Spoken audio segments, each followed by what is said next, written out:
pinched my foot. Ow! Ah!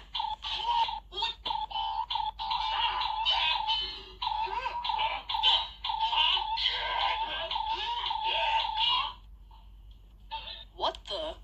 Alright, now time to put this away.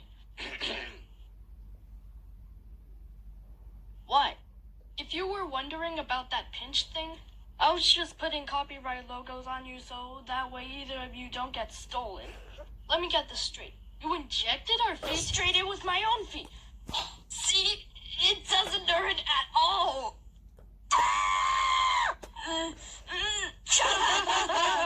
Okay, I'm sorry. They lied to me. They said that this was gonna be pain-free.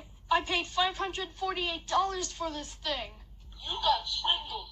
Oh, ouch, oh, ouch, oh.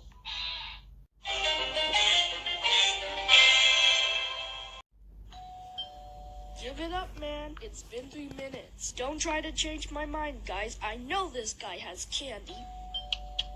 What are you guys doing? And why are you wearing your costumes?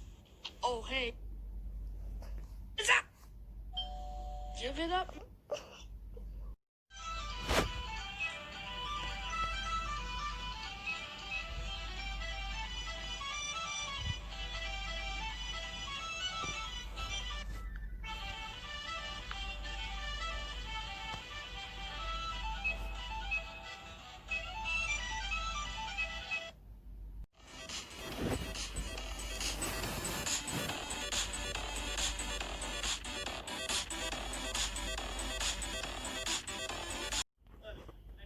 Here somewhere. Mario Fan 260? What are you looking for? Oh, I'm looking for Twister. It's board game night, right? Well, yeah, I guess you could say that. Oh, here it is. We can have lots of fun with this. Okay, clearly this was a bad idea. Stop moving around! I think I just broke my spine. Ouch! See, I told you this was multiplayer. There's no limits. And plus, the problem started when Ghost Error had his left foot on yellow. How is that a problem? Because he doesn't have legs! Well, there's no need to blame him. Fine, just spin the